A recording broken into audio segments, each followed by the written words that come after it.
Welcome to the Orange Hammer Podcast. My name is Corbett Storick. I've been a licensed general contractor for 8+ years, specializing in new construction, renovation, furniture building. I'm the son of an architect and an interior designer, and I've been surrounded in this industry since birth, watching all aspects from concept, design, build, punch list, and of course, all the problems that come up in between. In my time in Durham, North Carolina, I've noticed a significant gap in knowledge between homeowners who need work and the people who do the work. On this podcast, I hope to break down the process of homeownership from the perspective of both the homeowner and the contractor in an effort to help raise the knowledge of homeowners about their homes and the construction/renovation process. I hope you enjoy. If you're enjoying the Orange Hammer Podcast, or if you have a topic that you want covered, or have recently done a project, please contact the Orange Hammer Podcast. The Orange Hammer Podcast is on Instagram and Facebook. Please like and subscribe, share on whatever platform you're enjoying your podcast on. Also, check out our YouTube channel, The Orange Hammer. The Orange Hammer Podcast is proud to be brought to you by CRS Contracting LLC for all your construction and handyman needs, new buildings to renovations, furniture building, EV charger install, or even a TV mounted. You can call me, Corbett Storick. It'd be my pleasure to help you. You can find me on Instagram at CRS Contracting. WSDG, the Walter Storick Design Group, specialists in architectural and acoustical consulting. Check out WSDG.com. And Taylor Bragg, for all your artistic needs in all mediums. You can find her on Instagram at brag_about_art. That's brag, BRGG, with 2 G's. She's the fantastic artist behind the Orange Hammer logo, and she did my fantastic table painting of my podcasting table.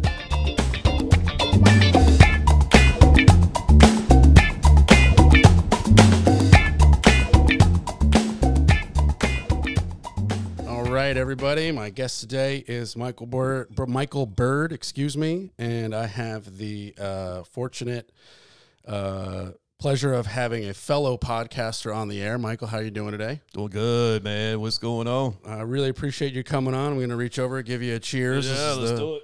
The first whiskey on air. I love that sound. Which is the clank. clang. Cool. Yeah, the clank. Clank. Real glasses. So this is pretty cool. You're my first interview that's a fellow podcaster, but you still fit in the mold because you are a homeowner, and according to you, you've gone through a couple homes. Yeah, through quite a few. Yeah. Okay. So to just kind of dive right in and keep it a little focused on my side of our two podcasts, do you remember your first home? Yeah, man. So I lived in Colorado Springs for 9 years. And that's where I met my ex-wife, and we bought a house together there. That was probably around 2003. So, no, I'm sorry. It was like 2000, I believe. Yeah, 2000. 2000 to 2003. We'll give you that range. 22 years ago, something that's like fine. that. Yeah. Okay. So, I mean, we're talking different state. We're talking more than 2 decades ago. I don't even know if it's worth diving into, like, what it was like to close on that house and what it was like to find a realtor. So let's just fast forward a little bit. When do you come to North Carolina? Man, so I think I moved to North Carolina in 2006. I'm from North Carolina, from Eastern North Carolina. Okay, so cool. The military is what took me to Colorado, and then I decided to move back here, transferred. I used to work for the Federal Bureau of Prisons, so I transferred with them to North Carolina.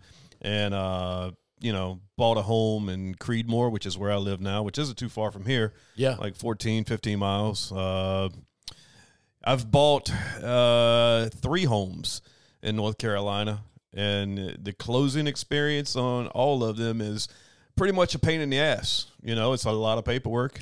Well, let's dive into that. So, because I know a lot of people, including some lucky for me guests who have come on the show who have had glorious closing processes, but that's, every process is a little different, and there's also variations in when you buy based on how aggressive the market is. So those 3 homes, do you remember the first home in North Carolina? Yeah, it was actually one in Creedmoor. Now, if you're wanting to ask me about the closing experience, I really don't remember. It's been such that's fair. Yeah, a long time ago. I could tell you, like closing experiences to me, they aren't bad. They're actually good. You just want to get them over with because there's so much paperwork. It's like when you buy a car though, everything is online and digital, and you just do like your finger for the signature. And the last time I closed on a house, you still have to do all that stuff, dry ink. Yeah. So I mean, that's the only downfall to closing on a house. Yeah, in my opinion. So. Do you go with just like the closing attorney that is appointed by either whoever's buying or selling or your realtor, or do you have a closing attorney? I had no. My realtor did all that for me. I never saw an attorney in the closing room. Okay, because I only asked because like 3 guests ago was my closing attorney, Kevin, and he's very adamant about how there are 2 types of closing attorneys. And there's the one who is who's like, this is going to take a full 45 minutes to an hour. And we're going to go over every piece of paper because he views it in his like personal morality. He views it immoral to not go over it all, to make sure all your 150 questions are answered, and it's a boring 45 minutes to an hour. And then he says the other closing attorney is they take 15 minutes, sign, get the frick out of the door. And he's like, that's legal and like morally fine for that person, just like not how he operates. And so like I understand your like, saying like, oh man, it's like, we still got to sign with ink and I still got to go somewhere and all this baloney. And I'm like thinking in the back of my head, well, like Kevin's got this point of view where like, I do understand both sides.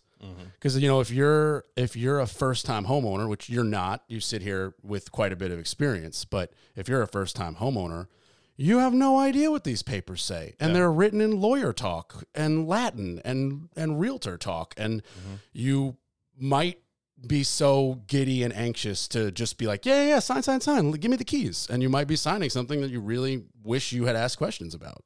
No, yeah, it's true. Like you said, first-time homeowners, yes, I get it, understand it. But when you've bought 2, 3, 4 houses, all the jargon, and you just want to close and you just want to start moving. You know what I'm saying? I like the other attorney. 15 minutes, let's do it.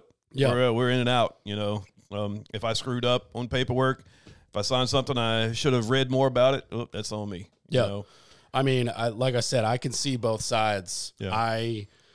I've bought one house. You're sitting in it for myself, but for the most part, I'm buying houses that I am owning for a long period of time, renovating and keeping as a rental project. So we can usually close with a little bit more speed and also less due diligence time frame because we're not doing a lot of inspections because we're gutting the house. So we don't really care. Like if the electric has a problem, we're ripping it all out. We're ripping it down to the studs. We're putting in new wires, a whole new panel, new plumbing. So it's like that inspection is just wasting time and money.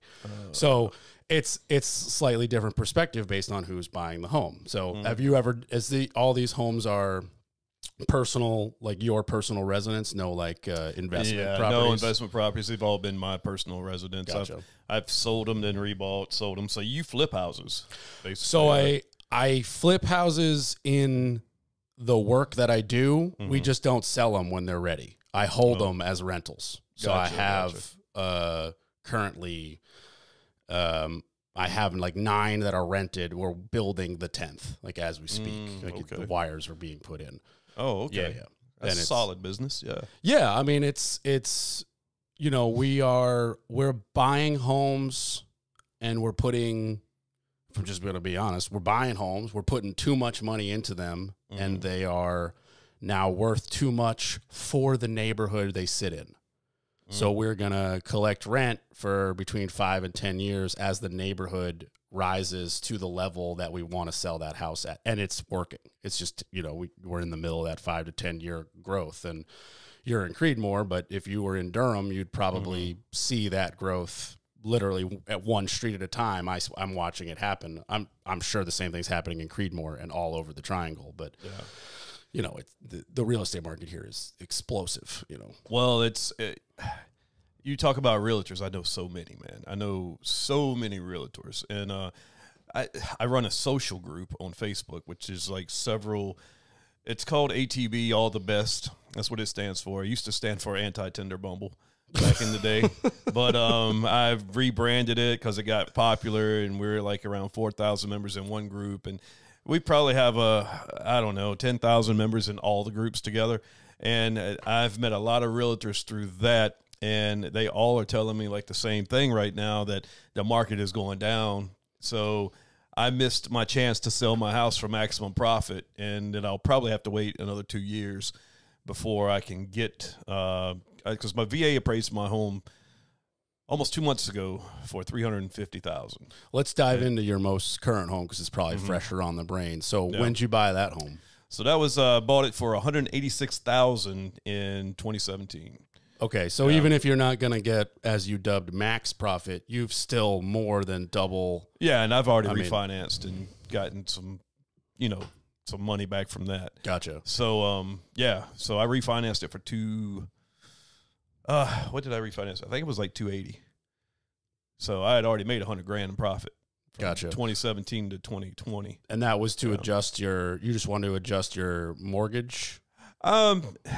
Or do you want to pull money out? I got a lower rate, and then I just pulled some money out and, paid off some debt, and I actually got out of debt from that. So nice. Yeah. I mean, and then for it to go up another like 70,000 was crazy. Yeah. But then I thought about it, and I was like, I don't want a mortgage payment of $2,200. I can't do that for this house.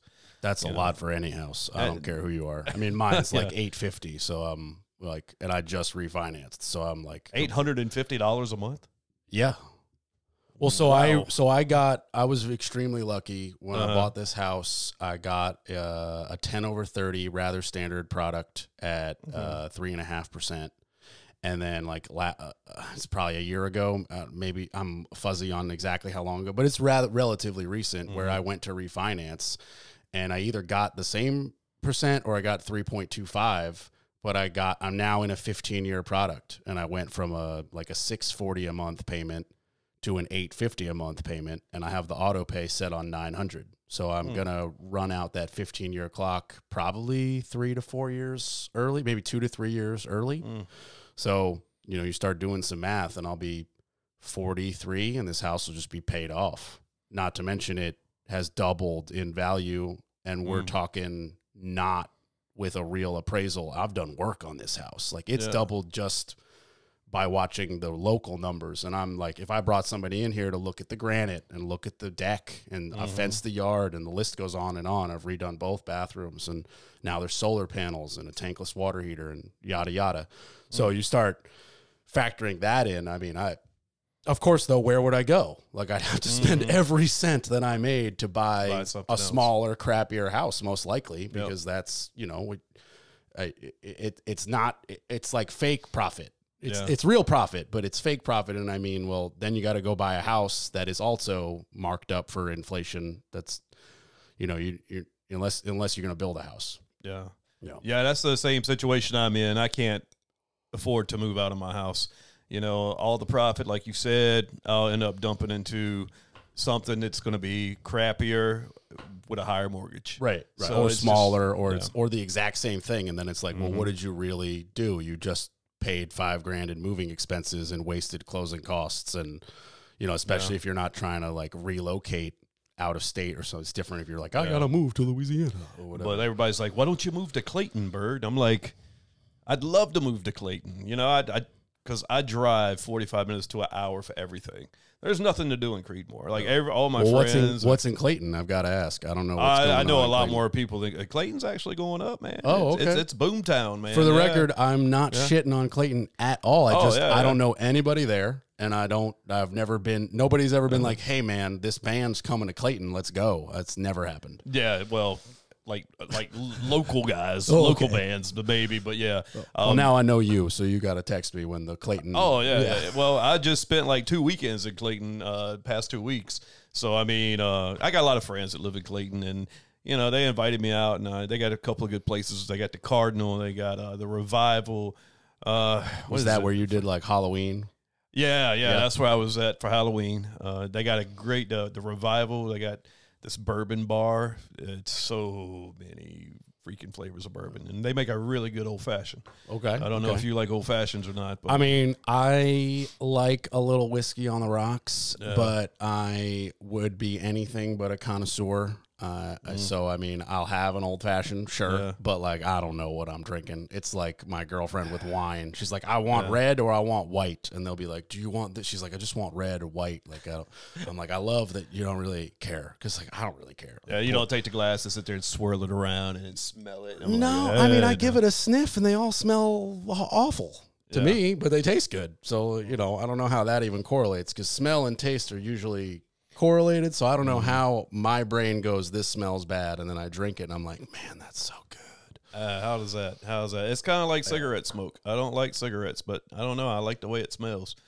It's weird. That is very interesting. Most people are like, I've heard the opposite. Really? Yeah. I've heard like, wow, okay.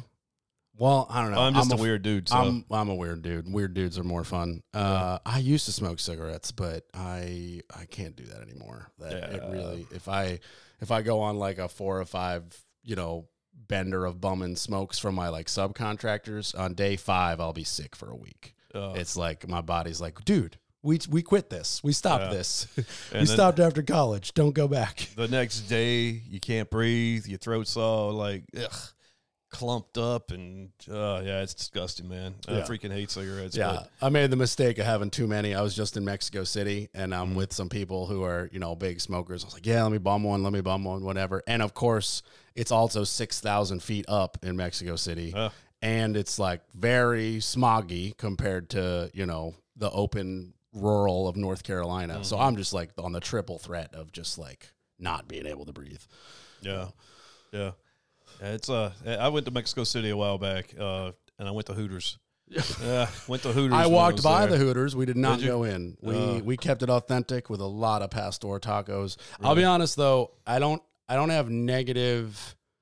I would never sit here and be like, don't go. But me personally, I don't need to go back. Yeah, it's like Vegas to me. I know people that go to Vegas annually, and they just drop all kinds of money in the casinos. That's not me. I went one time. I was like, I got the T-shirt. I'm good. I don't need to go back to Vegas. Yeah, it was similar to me in Mexico City. I was like, this is a massive city where it has everything. But I've been to a lot of massive cities that have everything, and this one had nothing that was like abnormal that grabbed me, that was like, hey, you can only get this here. Yeah. And I was like, I failed to see that. And so like, again, I don't have like negative connotation. I had a great trip. Let's be real clear. But like, unless somebody's like, hey, I'm getting married in Mexico City, then I'm like, okay, I'll go. But like, other than that, I'm going to try another city, try another town, try another country, whatever. I'm a big fan of just like Mexico in general. The culture there is incredible. And the pastor tacos. Let's just be honest. Pastor. There's a place in Clayton. It's called Little Hombres. I'll give them a plug. They got the best tacos I've had. You can give as many plugs as you want, as long as they're positive. Best tacos I've had in the Triangle. They're $5 a piece, a little pricey, but worth every penny. Okay.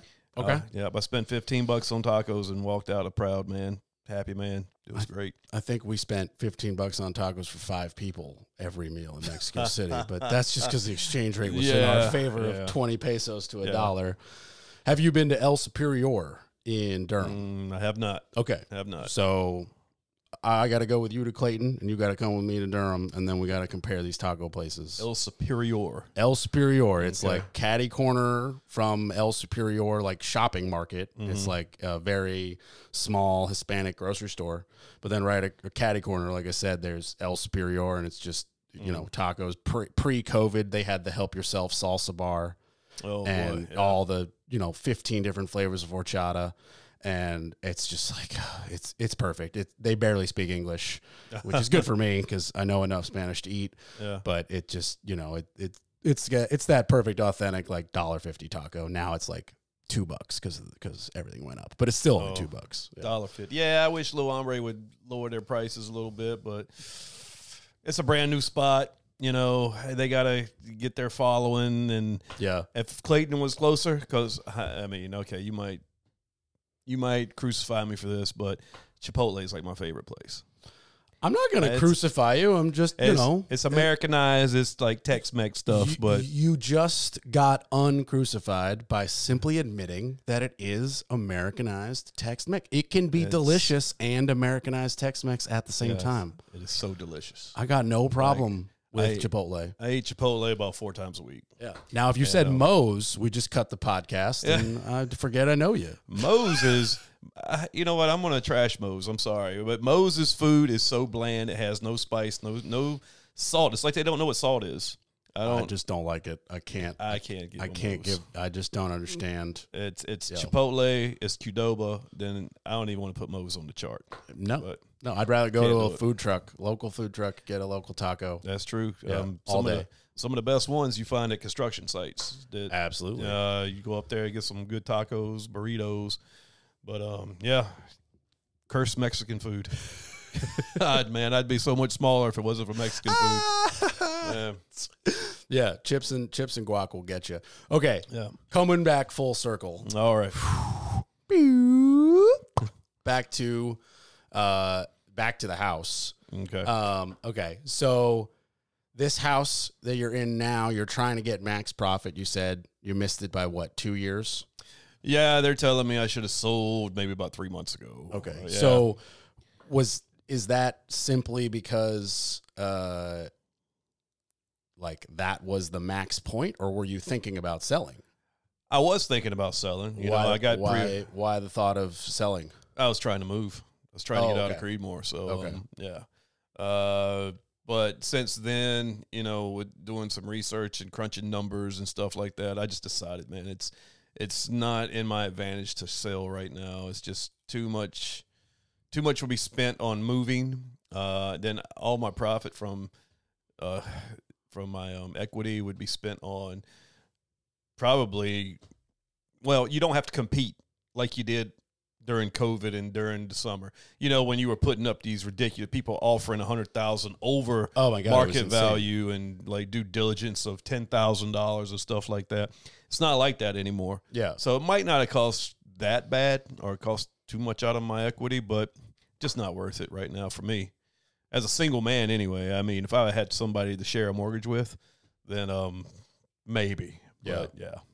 And what kind of house is it? How many bed, bath? Is it 1 level, 2 level? 2 level, 3 beds, 2.5 bath, about 1,800 square foot.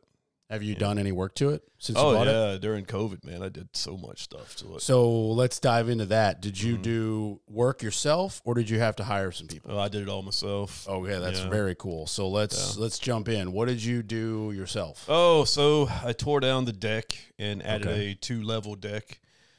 Made the deck a lot bigger. Cool. Made like a hot tub area level, which I ended up selling my hot tub anyway. So what's the background in your personal life that gives you confidence or skills for that matter to demo a deck, which is one skill set, and then build a deck, which is a completely different skill set? Oh man, that's just how I grew up. Okay. My dad taught me how to use hammers, nails, and tools, and I've just been doing all that stuff my whole life. Gotcha. Self-taught basically. Gotcha. And, did you get a permit? Yeah. Did you get it and got it inspected and no problems? No problems. Good to go with that. And now, don't get me wrong. I did have a guy help me with it. So, because you can't build a deck by yourself. It's just impossible. No. Yeah. I've met one guy who can build a deck by himself, and even he had to use temp braces. Yeah, you got to have somebody way help he can do it. Yeah. So did that. Painted 3 rooms. I installed what are those lights called that go up into ceiling? Can lights? Yeah, the recessed. Yep, recessed light. I'm assuming LED probably. Yeah, installed 8 of those. Built a kitchen island. Very cool. Yeah, I did that too during COVID. Did you? Yeah, that was fun, man. I went to Home Depot, found 2 cabinets that they have, already built up. Bought 2 of them. Put a big butcher block on top of it. Boom, there you go. Yeah. Paint it, stain it. There you go. Painted some rooms, I went nuts. Yeah. Bored out of your mind, man, sitting in the house for a year, so you got to do something. Yeah, I mean, I redid both bathrooms, redid a deck, added a concrete path, wired a Tesla charger, put in drainage. Oh, wow. I built a kitchen island. I just like anything I could do. I was like, okay, I was losing it pretty quick, and I was still working. You know, I kept, you know, the aforementioned, you know, house flipper, but I keep it as a rental. It was actually relatively simple for me to keep those jobs moving because my jobs all have a lockbox that actually stays on after the job, because if my tenant has a problem, I can just send my subcontractor to go fix something, and hey, the code's in the keys there, and you know, here's the tenant's phone number, and make it happen. So like, you know, for example, my plumber, I'd just be like, hey man, go in without me, call with a question. When it's done, let me know, lock it back up. I'll come by the next day so we know germs have settled. I'll look, you know, if it's good, I'll mail you a check. If it's not, I'll send you a picture of what's wrong. The inspectors, you know, they use the same lockbox, and they email when they fail with the 4 things they fail for. So I just kind of kept it moving all via, you know, text basically. And it, you know, things got elongated in terms of how, you know, a 2-day job would take 5 days because we'd wait a day and I'd go look and whatever, but I was still able to keep it moving. And I was still that like cooped up and antsy to do all those home projects. So for somebody who couldn't, you know, get out for their, I don't know why I was, but I was deemed essential. Stupidest thing ever, because I'd not do anything essential. But like for somebody who wasn't, I don't know how they kept sanity. I don't know, man. Puzzles, I guess. Sudoku. Yeah. I don't know, man. Yeah. A lot of people lost their mind during that time period. But I did want to ask you. So when I pulled up, I saw your Tesla, man. How do you like that thing? I am a huge fan. I'm a total fanboy at this point. I am Tesla owner, Tesla stock owner. I've wired Tesla wall chargers. I talk to people about my car who want to ask about it. I couldn't be happier with it. All of the crappy things that have been said, I have experienced very small amounts of them, and the things that I have been fixed usually by a software bug within a day. It gets like 300 miles to a charge. I can drive from here 600 and whatever miles to my parents' house in New York with like 2 or 3 charging stops at 20 minutes a pop. So it adds approximately an hour of charging to an 8.5-hour drive. So yeah, it's impossible to say that it's the same if you want a road trip, if you're counting the minutes. But my car drives itself on the highway, and I could turn to the right and talk to you. I was going to say, you got the self-driving feature on yours? Yeah. That's like an extra package that you have to have installed when you buy it? Yeah, so I think now, and don't quote me on being 100% accurate, but I think now it's a monthly charge. When I bought it, it was like, give us 5 extra K, and you have it forever. With that car, and every future update is free too. Okay. So that's why I was like, I already know that their package is trash, but I know that I'm going to keep this car for the long haul, and like 6 years from now, there's going to be some serious updates. And like 6 months ago, I just got the now we drive on city streets and stop at stop signs and stop at stoplights like automatically. So it's like that kind of stuff that they've been working on. That is wild to me. Like, how can it pick up the light change when the light is way up here? It picks it up perfectly. Really? I'll be sitting there not in autopilot and looking to the left because there's a cute dog, and all of a sudden my car goes bing, and the light had turned green, and it's binging me to remind me. Really? Yeah, it sees different cars. It'll see like that's a car, that's a truck, that's a semi. It'll see that's a person, that's a dog, that's a trash can. It sees, you know, the dotted line, the solid line, the white line, the red line. It sees the traffic moving in front of you, behind you. It will like lock in with cruise control and just keep a distance. Like if the car in front of you is going 70 and you set it to 75, it obviously won't run into the back of the car. It'll just go as fast until it gets to staying 2 car lengths. My Mustang does that. Okay. My Mustang will do that. But just like when you're coming up to a yellow light, like Let's say you're going speed limit and so yellow light and So if you're seeing a yellow light, it will. And okay, first of all, if you're just driving and you see a yellow light, nothing happens. You're driving a car. It's still a regular car. If you're in autopilot, which is like 100%, you're not touching the gas or the steering wheel.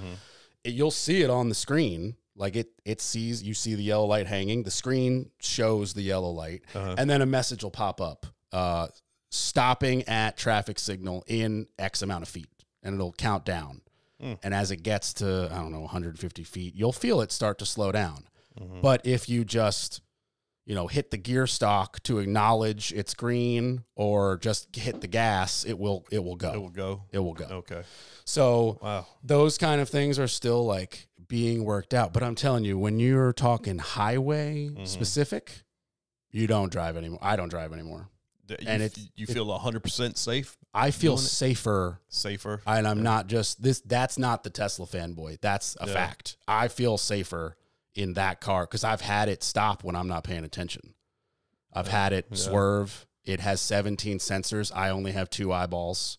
It has 17 sensors and 6 cameras. What about if there's debris in the road or something like that? Will it pick that up? From personal experience, no. No. Okay. I 2 days ago was driving to Greensboro and I had it in autopilot. And I'm ashamed to admit this. I was looking up on my phone the closest sheets to get my girlfriend and I some coffee and buy some candy. And a scaffolding flew off the back of somebody's pickup truck. And I ran it over and I shredded both the tires on my passenger side at 75 miles an hour. Luckily, barely swerved. The car is so freaking heavy. It just said, hey, you got low air. The screen, hey, you got low air. You should pull over. Luckily, I was 2 miles away from the Hillsborough exit. Tow truck, new tires, back on the road 3 hours later. Oh, man. It was like, in the scheme of things, the sun was really out and it was beautiful. So it was like, we were fine. But it will not pick that up. But it does, like, when you're in like a traffic area, it picks up the cones. So like that was different. That was like a very... it was only 3 inches high, the thickness of a ladder, and it was flat on the ground. And so it's not flawless. And there's a big warning that says, keep your hands on the wheel. We're not responsible. So it's not claiming to be, full on, go 100%. Take a nap and wake up in Florida. Yeah. But yet. Yeah. That's a big yet. Yeah. I personally think that is the plan. Elon Musk says a lot of crazy things, but once upon a time he said when it's good enough to drive by itself, you'll drive your car all day and then you'll go home, and while you're sleeping, your car will go robo Uber by itself and make you money. And I was like, when that happens, I'm down. I mean, I don't put anything past Elon Musk right now.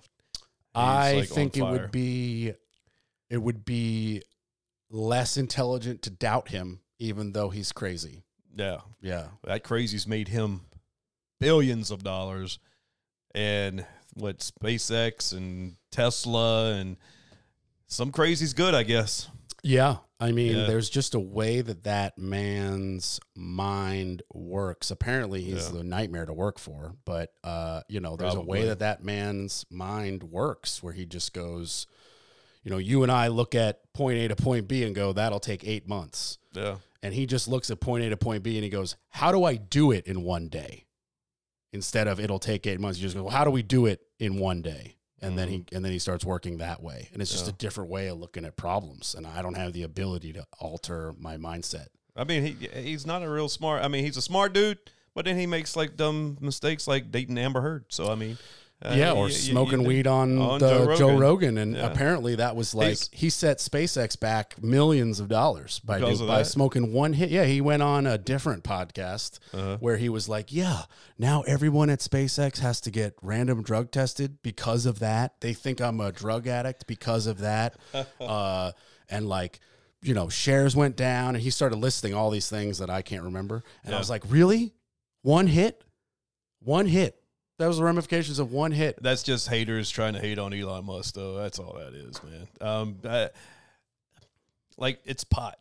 It's pot. It's ridiculous to me. Like, if he was doing lines on Joe Rogan, okay, Now we got a little problem. If He's they start strapping filming up his arm. they start filming an ayahuasca ceremony just like in the middle of the studio. Yeah, that'd be hysterical. Yeah. Well, I mean, good Lord, man.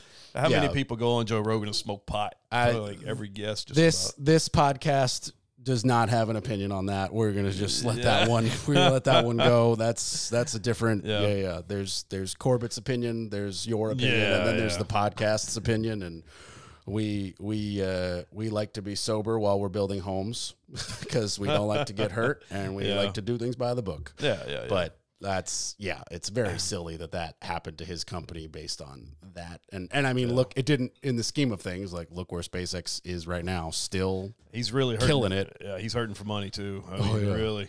He just finalized the deal on Twitter last week, so now he owns Twitter. $45 billion, I think. Yeah. Just to have that kind of throwaway money. That's ridiculous. I wonder, like, do you wire that in cash? Is that like... How do you do that transaction? Do you send $1 billion and $44 billion in escrow? Is it like, here's $20 billion worth of assets? Like, how does he? Well, most banks won't even let you transfer a certain amount in one day. You're like, I guess I mean, Elon Musk's bank probably has a different set of credit limits than you and I. He probably owns the bank. He probably does own the bank. Well, I don't know. Actually, he's probably not interested in owning the bank. But all I know is, the bank probably looks at your account and my account a little bit differently than Elon. Yeah. I mean, that's a safe assumption, I think. Yeah.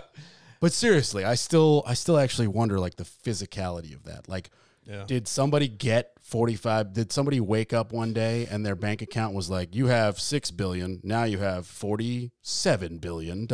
Like, well, wasn't it partners that he sold it to, right? So that he bought it from. So that money, that $44 billion, I think, is divided between those people. It was several people, I think. Because what's the guy's name that used to own Twitter? He was actually on Joe Rogan too. I couldn't even tell you. Jack Dorsey. He sold Twitter to another company, and then that company, I think it was like a board, and so whoever sold it to Elon, they're splitting that $44 billion. Still, I would love to be a part of that $44 billion. I mean, I guess I personally don't really think I would, but I guess I sit here as somebody with no billions. So it's if you get to the point where you even have some billions, your mindset's probably different for you to have even gotten there. Like, I sit here now where I'm like, if I had $1 million, you'd never hear from me again. I'd go build my house in the woods, covered in solar panels. I'd rent this out for my cash flow, and you'd never hear from me again. Yeah. But like a dude who has $8 billion, who gave it to Elon to partner up to buy Twitter, he probably wants more billions because that's a mindset that's just different. Well, $1 million to those guys is like $20 to us. That's also true. Yeah, $1 million to them is like the parking valet or whatever. Do you realize, like, if Elon Musk was to just like, hey man, here's like $1 million, I got to keep in my pocket every day here.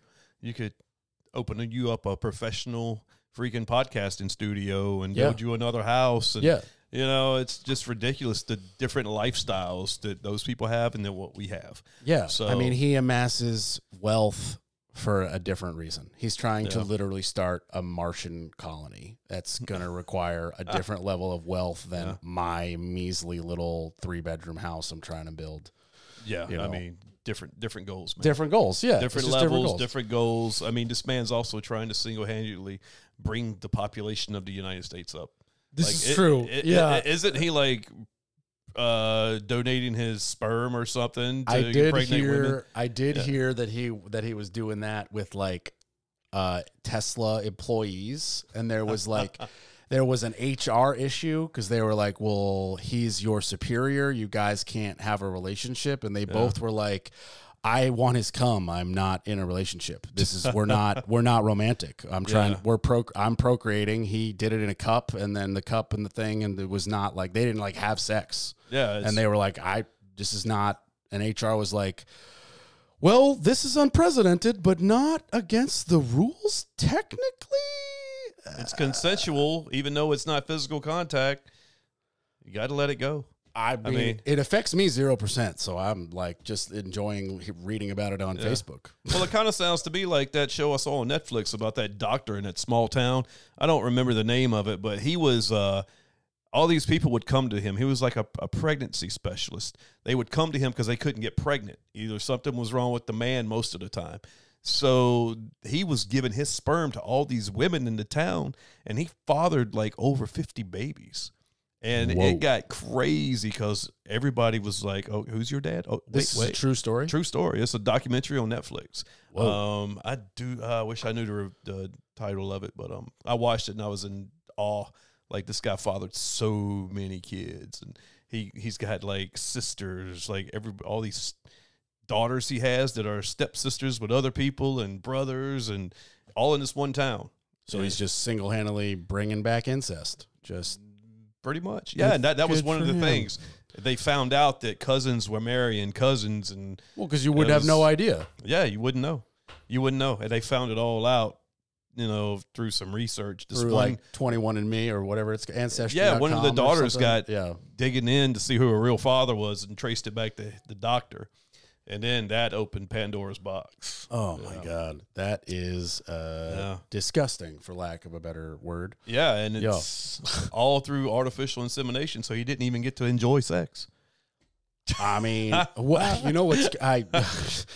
know what, like, the guy's mindset was. If he was just like, I was just trying to help. Or if he's, like, really, really messed up, and he was like, yeah, I maliciously was like, how do I spread my crazy seed?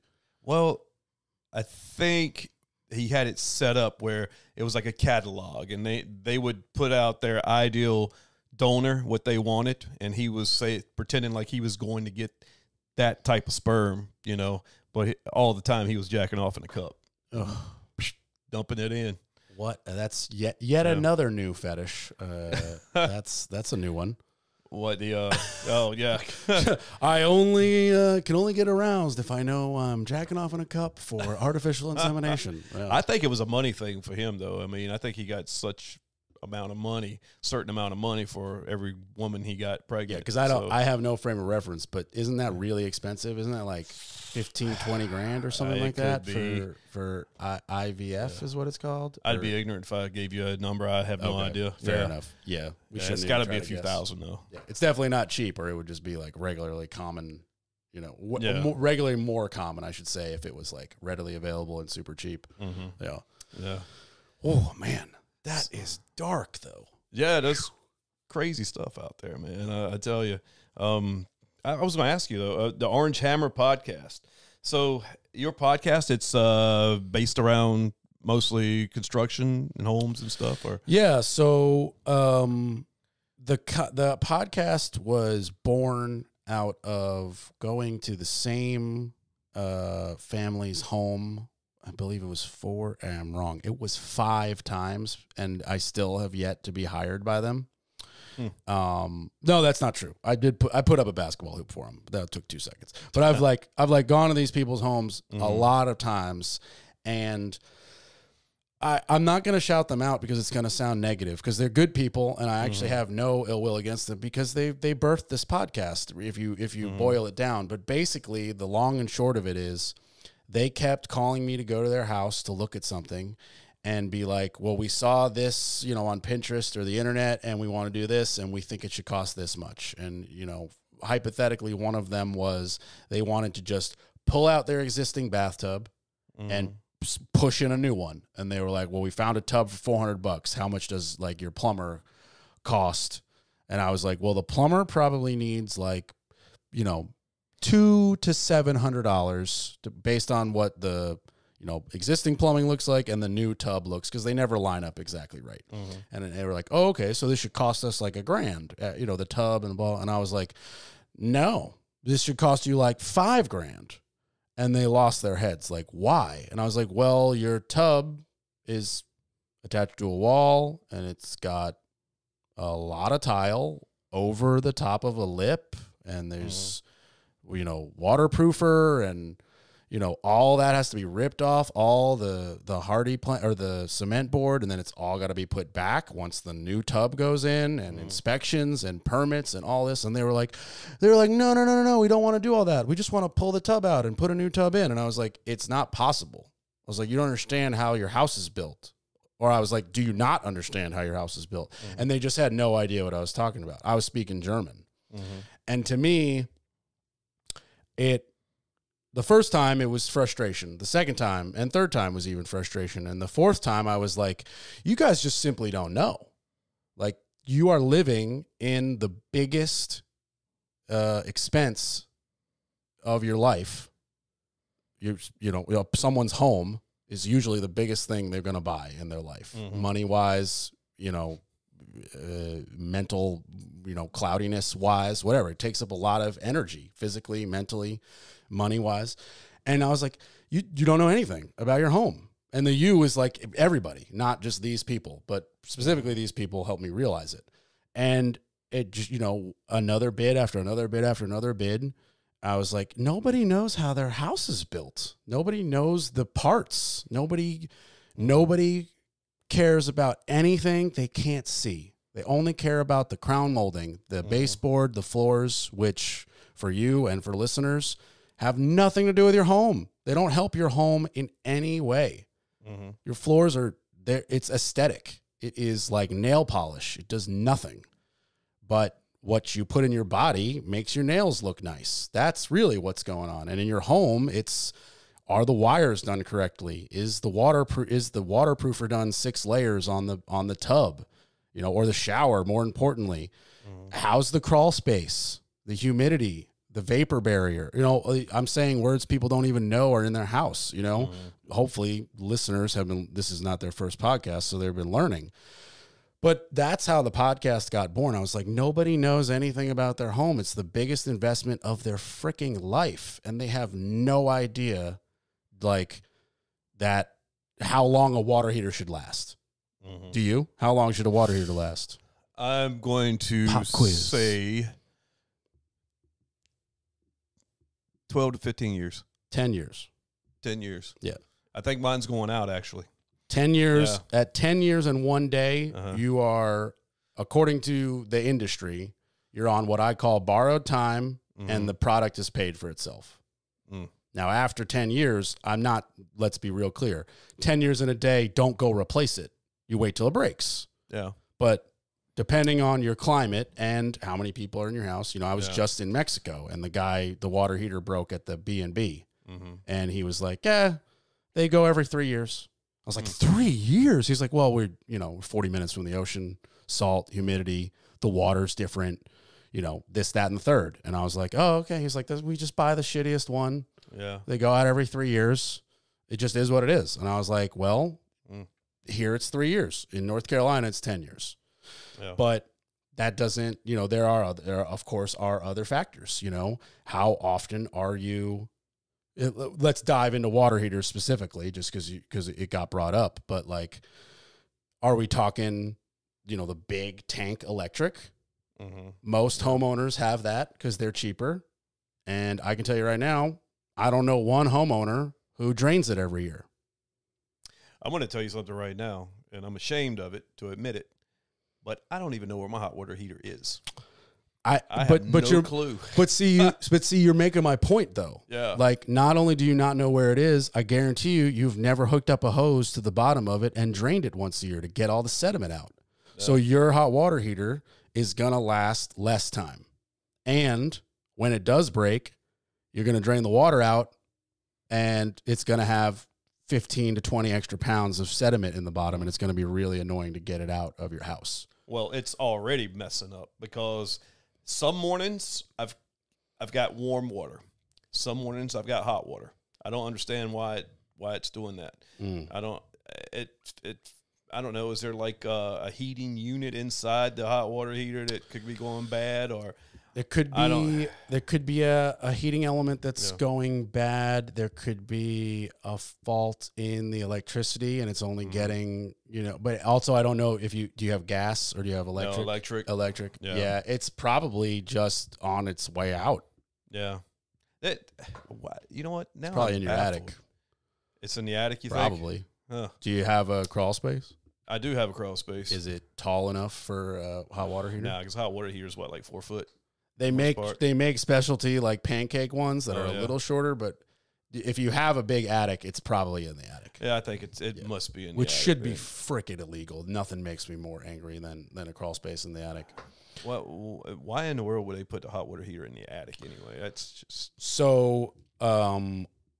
Most of the time, and this is not to shit on architects or designers, but most of the time, the designer does not care about mechanical stuff. So plans get drawn, plans get approved, house project even may start. And then if we're talking water heater, the plumber will go, okay, you want the tub here, you want the toilet here, okay, where are we putting the water heater? And we'll go, well, where can we? And you go, well, it could go in this closet. No, that's the coat closet. Okay, well, it can go in the crawl space. No, the crawl space is too short. Only other option, put it in the attic.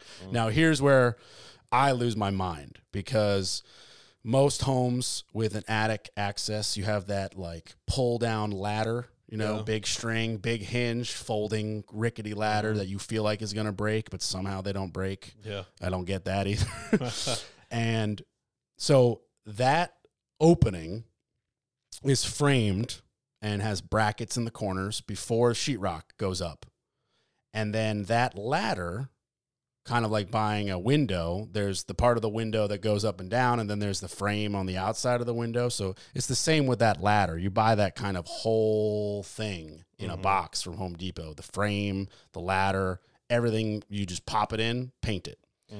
So that therefore makes the framed opening a little bit smaller, the thickness of said frame. So the water heater will go up during the rough-in inspection, or during the rough-in, I should say, and will get put up there, and all is well because it's a new water heater and it's new construction.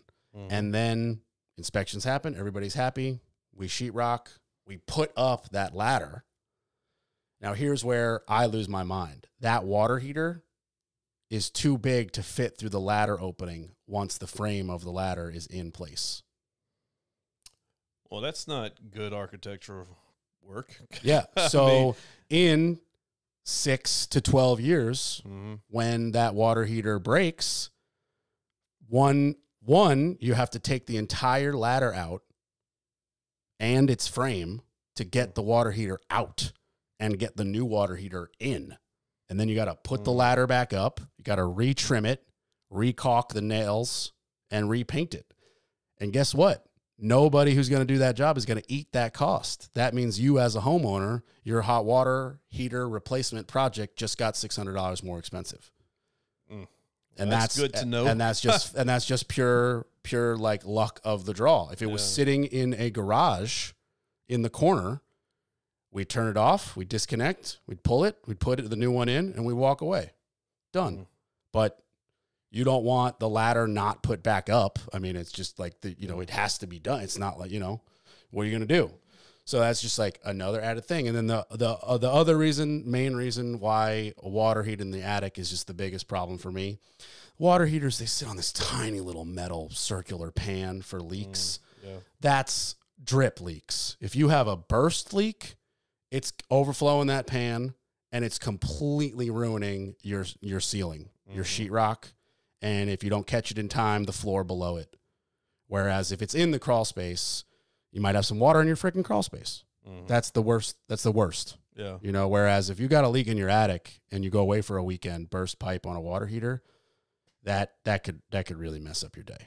So I try to avoid, forget about that. If I'm doing a house, we simply don't do it. We usually go crawl space, and we've had a couple of houses where the crawl space is simply too short, and we have actually redesigned the layout for a mechanical closet, where we just have a closet that has nothing but a water heater, a water shutoff valve for the whole house, an outlet at eye height for my worker to plug in a work light, and just like a light, and it's just, that's the water heater closet.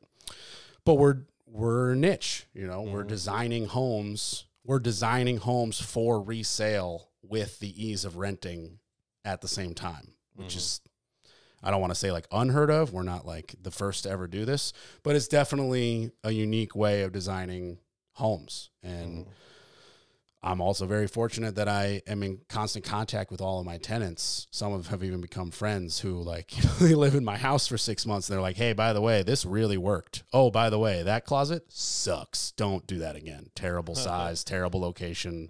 And I'm like, that's knowledge I would only get by somebody living in that house that I get to, you know, put into the next house. Yeah. Yeah. That makes sense. Yeah. I know when I get home, I'm going up to my attic just to see if my water heater's up there. There you go. Go check. Go cry. Yeah. So how did your podcast start about? Well, so during the pandemic, early 2020, I think I actually started it in 2019 toward the end. It's called Hammered. It was called Hammered. That's one thing I know one of your guest that you had on, Jessica. Yeah, she told me about it, and she told me the name of yours. I was like, oh, Hammered, because I found Jessica through your Facebook group. Oh, really? Yeah, somebody invited me into it, and Uh-huh. and obviously she's in it, and it just literally scrolling one day, she was like, hey, come see me. I'm at my, you know, company's radon booth at some home show, and I was like, hey, you do radon testing? You want to be on a podcast? Then she was like, here the next week. It was literally just like that. And now you're here. So the network just grows. Networking works, man. Yeah, That's man. what it's all about, especially Facebook. with podcasting. Yeah. Yeah. And so I had this podcast. It was called Hammered. I did, before I ended that show, we did about 80, I think it was 82 episodes on YouTube. I got a YouTube channel. It's called Naughty Donkey Productions. And right now we've got Hammered up there. We interviewed, I say we, let me give you some advice. Don't ever get your love interest involved in your podcasts. Gotcha. Like co-hosts or anything like that, because you end up having to, like me and my ex, she was my co-host and we broke up. So I had to end that podcast. But we got up to 82 episodes, and I decided to start a couple more podcasts. And I actually play professional cornhole. And I have another podcast I do with a guy in Ohio via Zoom about cornhole called The Sticky Side. And I have another podcast I do where it's just me interviewing people. That's called Take Care of Yourself. And then I've got one with Jessica and a guy named Matt Abbott called The Brew Crew. So I started I started really knowing about you, I guess, from Jessica and with Take Care of Yourself. Yeah. And then that kind of morphed into Brew Crew. Yeah. And I was just like, I don't know if I agree with anything these guys are saying, but it's hysterical. Yeah. And I just like throw it on while I'm working out, and I hear Jessica's voice just like chime in, and she's like the voice of reason somehow. And she's like this like former roller derby badass turned mom, but still badass, just like keeping y'all in line. I'm like, this is hysterical. It's a pretty cool dynamic. We don't have a niche per se. We just talk about life and, you know, what's going on out in the world today. And we all have different views of everything. So that's what makes a good podcast, because you don't want to sit there and agree with everybody.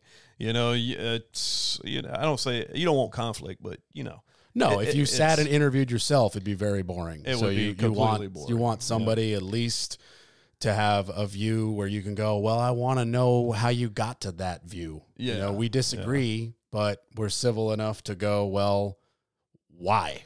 You know, instead of just fighting about it. Yeah, you exactly. know? So that's, you know, I think, you know, you may laugh it off, but what you're doing from a podcast perspective is probably good for humanity, just to be like, well, we got three completely different people from completely different backgrounds talking about our lives that we're going through. And there's a bunch of people who can relate on some level, you know. There's a lot of people that want to hear it because they want to know other people are going through what they're going through. Exactly. You know, and some people don't have that. Yeah. You know, Absolutely. I know, it was like when I was going through my breakup, I was getting on Facebook writing all this stuff. But, you know, a lot of people were like, we're glad you did that because I could relate and was going through the same thing, you know. So, yeah, it's good. It's good to put stuff out like that. Yeah, completely different from what you got going on here. But, you know, that's I think good. we have the same level of fun, though. Yeah. It's that's what it's all about, man. Yeah. It's all about fun. This got born. I told you how it got, you know, how it manifested, but like it's completely just, I love it. It's right now it does nothing but cost me money. So if you're listening and you want to be a sponsor, chime on in. But like I just do it because I love it, and at the moment it's really, really fun. I've got tons of people who are just like, dude, why didn't you do this 10 years ago? How can I help? How can I jump in? I got people, you know, a friend from high school in Vermont is like, can we do one on Zoom? I'm like, yeah, I got to figure it out, but we'll do it. Yeah. So like, you know, I'm just trying to have fun with it and enjoy it. And, you know, I'm glad you're doing the same thing, and I really appreciate you, you know, coming on. One last time, give the listeners the shout outs on you got the Brew Crew. Yeah, so if you want to check out some crazy stuff, man, so go to YouTube, subscribe to Naughty Donkey Productions, that you can watch the videos. You know, we got some old videos up there from Hammered and the Sticky Side, but mostly everything I do now is audio only, except for Sticky Side. But you can get my podcast wherever you get your podcasts from: Apple, Spotify, iHeartRadio, Amazon Music, you name it, we're out there. So it's take care of yourself, the Sticky Side, and the Brew Crew. There you go. You heard it here first. And go check out those podcasts, even if they're, you know, if they don't end up being your jam. Throw my boy Mike a subscribe. We're all trying to just make it and have some fun, and you know, and yeah, I hope you all enjoyed this podcast. I know it was a little different, but we're still finding our way here. That's right, man. Hey, thanks for having me on, Corbett. Yeah. All right, thanks. Man. And bye, everybody. Appreciate it.